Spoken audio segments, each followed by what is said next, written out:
अंधेरी काली रात, एक सुनसान सड़क पर जहां भूले भटकी कोई गाड़ी आ रही थी। अचानक मालिनी की गाड़ी ने धोखा दे दिया और मुसीबत ये थी कि उसे गाड़ी चलाने के अलावा उसके बारे में और कुछ नहीं पता था। अब उस महसूस हो रहा था कि उसे रात के वक्त सफर नहीं करना चाहिए था। जहां उसके मोबाइल में सिग्नल नहीं आ रहे थे, वही किसी गाड़ी को रोकने से भी घबरा रही थी, क्योंकि उसे इस बात का डर था कि कहीं किसी से मदद लेने के चक्कर में वह कोई और मुसीबत मोल न ले ले। तभी एक लंबी गाड़ी उसके पास आकर रुकी। क्या आपकी गाड़ी खराब हो गई है? मालिनी जी, पता नहीं क्या हुआ है, स्टार्ट ही नहीं हो रही, प्लीज आप देख लेंगे। सॉरी मैडम, मुझे गाड़ी के बारे में कुछ ज्यादा मालूम नहीं है, लेकिन अगर आप कहें तो मैं आपको कहीं छोड़ सकता हूँ। आप कहाँ जा रही है? मालिनी, मैं दिल्ली से आ रही थी और जयपुर के लिए जा रही थी कि गाड़ी ने धोखा दे दिया। अरे, मैं भी मथुरा जा रहा हूँ, आपको छोड़ दूंगा, आ जाए। मालिनी गाड़ी में बैठने से घबरा रही थी। क्या सोच रही है? घबराए नहीं, देखिए मैं एक शादीशुदा आदमी हूँ और आधी रात में एक सुनसान सड़क पर कुछ भी हो सकता है, प्लीज आ जाए। मालिनी के सामने और कोई चारा भी नहीं था, इसलिए वह गाड़ी में बैठ गई। मेरा नाम विशाल है, मेरा कपड़ों का शोरूम है और मैं अपनी बीवी को लेने मथुरा जा रहा था। असल में बच्चे छुट्टियों में नानी के घर गए हुए थे, अब उनका जी भर गया है, इसलिए बुलावा आया है कि लेने आ जाओ, तारांकन। मालिनी, मेरा नाम मालिनी है और मैं एक फैशन डिजाइनर हूँ। एक फैशन शो के लिए जयपुर जाना था, मैंने सोचा कि अभी निकलूंगी तो सुबह होने से पहले पहुँच जाऊंगी, जिससे मुझे तैयारी के लिए अच्छा समय मिल जाएगा। लेकिन तारांकन, विशाल, आपको इतनी रात को नहीं निकालना चाहिए था, वैसे भी यह रोड सही नहीं है। इस रोड पर पिछले कुछ दिनों में कई लोगों की हत्या हुई है, आपने तो सुना ही होगा। मालिनी विशाल की बात सुनकर घबरा गई। यह बात बताते हुए विशाल की हल्की सी मुस्कुराहट ने उसे डरा दिया था। गाड़ी का सी ऑन था, फिर भी मालिनी को पसीने आ रहे थे। विशाल, मैंने सुना है कि वो कातिल लोगों का गला घोटकर उन्हें मार देता है। आज तक पुलिस को कोई सबूत नहीं मिला। मालिनी, प्लीज आप ऐसी बात नहीं करें, मुझे डर लग रहा है। विशाल हंसने लगा। आप जैसी बहादुर लड़की रात में अकेले सफर कर रही है, उसका कैसा डर? मालिनी, देखिए यह मेरी मजबूरी है, यह मेरा पहला प्रोजेक्ट है, इसलिए मैं पहले से तैयार रहना चाहती थी। विशाल अब फ्लर्ट करने लगा था। आप भी कहा फैशन डिजाइनिंग में पड़ गई, आप जैसी सुंदर लड़की को तो मॉडल होना चाहिए, सारे शो हाउसफुल हो जाएंगे। मालिनी विशाल के बदलते मिजाज को देखकर थोड़ा सतर्क होने लगी। उसने अपने बैग में से पानी की बोतल निकाली और पानी पीने लगी। विशाल, प्यास तो मुझे भी लगी है, क्या आप मेरी प्यास बुझा देंगी? मालिनी, क्या मतलब है आपका? विशाल, मेरा मतलब है कि मुझे भी प्यास लगी है, प्लीज अपनी बोतल दे दीजिए।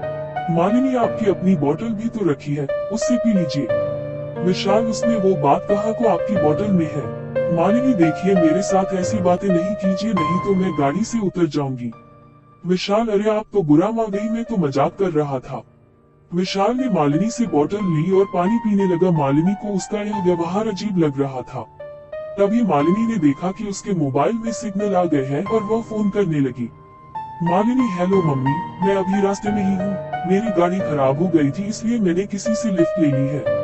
नहीं मम्मी, घबराने की कोई बात नहीं है, मैं ठीक हूँ, मैं जयपुर पहुँचकर तुम्हें फोन करूंगी। मम्मी से बात करके मालिनी की हिम्मत बढ़ गई थी, अब वह भी खुलकर विशाल से बात करने लगी। मालिनी, आपने तो मेरा सारा पानी खत्म कर दिया, अगर कोई ढाबा या रेस्टोरेंट दिखे तो रोक देना, पानी की बोतल ले लेंगे। विशाल, आपने ये को ड्रेस पहन रखी है, बहुत सुंदर है, क्या आपने ही डिजाइन की है? ये बोलते हुए विशाल मालिनी की मिनी ड्रेस को ऊपर से नीचे देख रहा था। उसका इस तरह देखना मालिनी को अच्छा नहीं लगा। मालिनी विशाल का ध्यान भटकने और वक्त बिताने के लिए उससे इधर उधर की बातें करने लगी। मालिनी, नहीं, ये तो मैंने मार्केट से परचेज की है, ऐसी ड्रेस तो मार्केट में कहीं भी मिल जाती है, क्या आपको अपनी पत्नी के लिए लेनी है?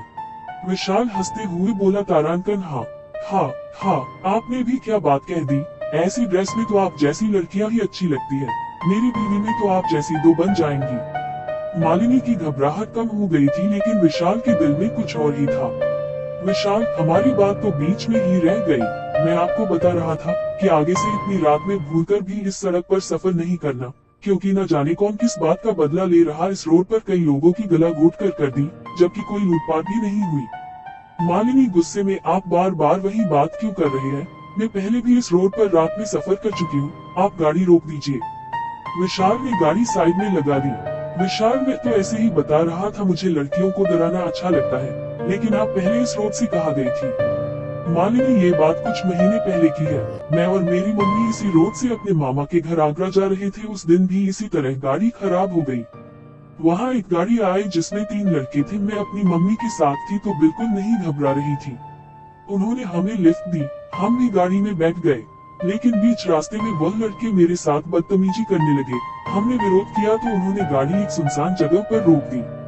मेरी माँ ने उन्हें रोकने की बहुत कोशिश की। तारांकन, विशाल बीच में बोल पड़ा, तारांकन हो तो अब आप मुझे डराने की कोशिश कर रही है, लेकिन ये चाल मुझ पर नहीं चलने वाली। मालिनी, यह कोई मजाक नहीं है। उन्होंने मेरी माँ को चलती गाड़ी से घेर दिया और मेरे साथ गलत काम करने के बाद मुझे भी मारने की कोशिश की, लेकिन किसी तरह मैं भाग गई। कुछ लोगों ने मुझे हॉस्पिटल पहुंचाया। जब मुझे होश आया तो पता चला कि मेरी मम्मी की मौत हो गई है। मैंने उन लोगों को ढूंढने की बहुत कोशिश की, लेकिन उनका कुछ पता नहीं चला। फिर मैंने फैसला किया कि इसके जिम्मेदार वो लोग हैं जो अकेली लड़की को देखकर उसे लिफ्ट देने के बहाने उसे इस्तेमाल करने की सोचते हैं। इसीलिए मैं पिछले कई हफ्तों से तुम जैसे लोगों का इंतजार करती हूँ और उन्हें मार देती हूँ। विशाल खांसते हुए, तारांकन अब मजाक बंद करो। तुम जैसी लड़की क्या किसी को मारेगी? मालिनी, मुझे लगता है तुम न्यूज अच्छे से नहीं देखते। मारने वालों को गला घोटने से पहले जहर दिया गया था, जिससे ताकतवर से ताकतवर को मारना आसान हो जाता है। विशाल की हालात बिगड़ते लगी। तारांकन, लेकिन तुमने मुझे जहर कब दिया? मैंने तो कुछ नहीं खाया। मालिनी जोर से हंसकर बोली, हाँ, मैंने बोला था ना, अपनी बोतल से पानी पी लो, लेकिन फ्लड करने के चक्कर में तुमने मेरी बात नहीं मानी। विशाल, तारांकन, मेरी हालत बिगड़ी रही है, प्लीज मुझे बचा को, मैं ऐसा आदमी नहीं हूँ। मालिनी, मैं ऐसा आदमी नहीं हूँ, बस अकेली लड़की देखी और हो गए शुरू। क्या तुमने एक बार गाड़ी से उतर कर देखा कि मेरी गाड़ी खराब भी है कि नहीं? तुम्हें तो बस मुझे अपनी गाड़ी में बिठाने की जल्दी थी। क्या तुमने ये देखा कि मैं एक शो के लिए जा रही हूँ और मेरे पास एक छोटे से बैग के अलावा कुछ नहीं था? क्या तुमने मदद करने से पहले एक बार मेरे घर वालों से बात करने में बारे में सोचा? नहीं, क्योंकि तुम तो रंगीन सपनों में खोए हुए थे कि कब मैं मानूं और तुम गाड़ी किसी होटल पर लगाओ। जब तक मैं जिंदा हूँ तुम जैसे लोगों को उनके अंजाम तक पहुँचाती रहूंगी। इतना कहते ही मालिनी ने हंसते हुए अपने बैग में से एक मोटी रस्सी निकली। विशाल असहाय पड़ा ये सब होते देख रहा था। धीरे धीरे उसकी आंखों के आगे अंधेरा छाने लगा।